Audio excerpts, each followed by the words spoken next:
মিনতি কৰিব তোমাক ধৰিয়ে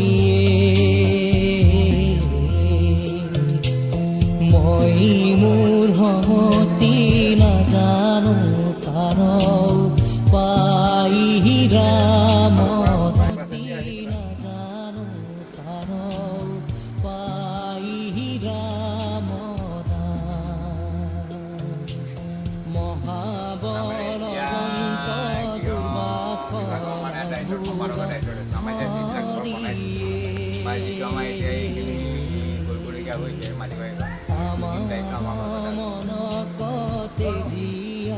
বাকী আমাৰ তেনেকৈ সভাপতি সম্পাদক আছে তেওঁলোকে মূলৰ ইয়াত আছে তেওঁলোকে এইটো পৰিচালনা কৰে কিন্তু কামখিনি দায়িত্ববোৰ ভাগে ভাগে দি থোৱা আছে।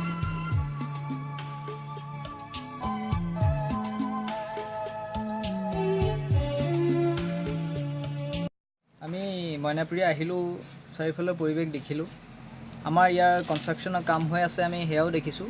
ইয়াত বিভিন্ন আৰু নতুন নতুন বস্তু বনোৱাৰ কথা আলোচনা হৈ আছে আৰু কাম ইতিমধ্যে আগবঢ়াইছে। এইপিনে আপোনাৰ এটা হেৰি বহাব, এইটো পুখুৰীটো ইয়াত যিটো পুখুৰী আছিলে সেইটো অকণমান এইবোৰ পুতি পেলাই আৰু অলপ মাটি পিছলৈ আমাৰ এইবোৰ মাটি লৈছে মইনাপুৰীয়া সমগ্ৰ ৰাইজে, নামঘৰীয়া ৰাইজে। তাৰপৰা আৰু যথেষ্ট ইয়াত পাৰ্কো হ'ব। পিছত আপোনালোকে আৰু ভাল পাব, মই বেলেগ এটা ভিডিঅ' বনাম তেতিয়া দেখুৱাম পিছত। আৰু ইয়াত আহিব, ইয়াত আহি আৰু ভাল পাব। আপোনাৰ নামঘৰটো বহুত জয়াল নামঘৰ, বহুত মানে প্ৰাণ থকা নামঘৰ। আহি আপোনালোকে ভাল পাব, আহিব নিশ্চয়। নামঘৰৰ পিছফাল আপোনালোকে চাব পাৰে বহুত মাটি লৈ থৈছে, চব নামঘৰৰ মাটি। আৰু নামঘৰটো বহুত বিস্তাৰিত কৰিব, আপোনালোকে চাব পাৰে ধুনীয়াকৈ চাব পাৰে।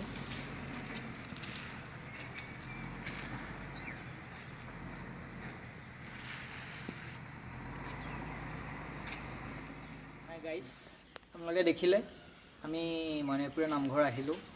ইয়াৰ চাৰিওফালৰ পৰিৱেশ আপোনালোকে দেখিলে, গোটেই নামঘৰটো আপোনালোকে দেখিলে।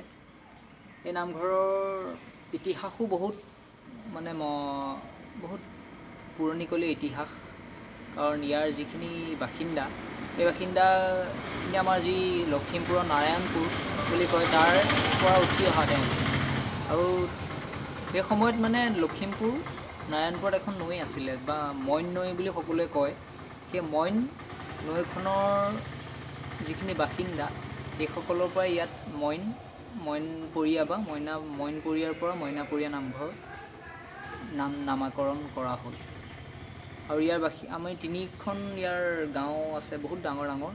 আগতে বৰ নাম মানে বৰ মইনাপুৰীয়া, তাৰপিছত সৰু মইনাপুৰীয়া, এতিয়া একেলগে মানে মইনাপুৰীয়া নামঘৰ নামাকৰণ কৰা হৈছে এই নামঘৰটো। ইয়াৰ ইতিহাস বহুত পুৰণা, বহুত ধুনীয়া ইতিহাস। আৰু ইয়াৰ যিটো মন্দিৰৰ গৰিমা, বহুত ভব্যতা, দিব্যতা সেইখিনিও আছে। আৰু ইয়াৰ মইনাপুৰীয়া নামঘৰৰ যি মানে ইষ্টদেৱ বা যিজন দেৱতা বা যিজন হৰি যিটো ৰূপ, সেইটো হৈছে নৃসিংহ মুৰাৰী।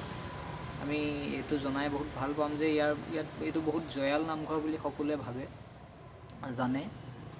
ইয়াত প্ৰতিবাৰে এতিয়াৰ পৰা নামঘৰত ভাওনা ষ্টাৰ্ট হ'বই। ভাওনা যিটো নৃসিংহ মুৰাৰী ভাওনা ইয়াত সকলোৱে ৰাইজে দিয়ে, যোনে আগ কৰি থোৱা থাকে বা তেওঁলোকে নিজে দিয়ে। আৰু নামঘৰ বহুত মানে সেই ভাওনা চাবলৈ বহুত ধুনীয়া হয়। আপোনালোকো আহিব ইয়ালৈ আহি ইয়াৰ যিটো দিব্যতা, সেই দিব্যতাৰ লগত আপোনালোকে জড়িত হ'ব। আৰু ইয়াত আহি আপোনালোকৰ বহুত ভাল লাগিব, মন ফৰকাল লাগিব।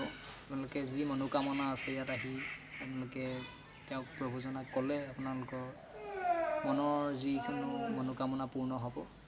আৰু ঘৰৰ বিশেষ এই নামঘৰৰ নিয়মাৱলী, যিখিনি ৰাইজে নিয়মাৱলী প্ৰতিষ্ঠা কৰিছে বা মানে ইয়াৰ জ্যেষ্ঠ লোকসকলে যিখিনি প্ৰতিষ্ঠা কৰিছে, সেই নিয়মৰ ভিতৰত এই নিয়মটো বহুত ভাল লাগিছে যে ইয়াত আপোনালোকে যিটো গৰ্ভগৃহত বা নামঘৰৰ ভিতৰত যিটো ধৰ্মীয় সাজ পোছাক বা আমাৰ গামোচা, চুৰিয়া অবিহনে ইয়াৰ ভিতৰত আপোনালোকে প্ৰৱেশ কৰিব নোৱাৰে। এইটো বহুত ভাল লাগিছে শুনি।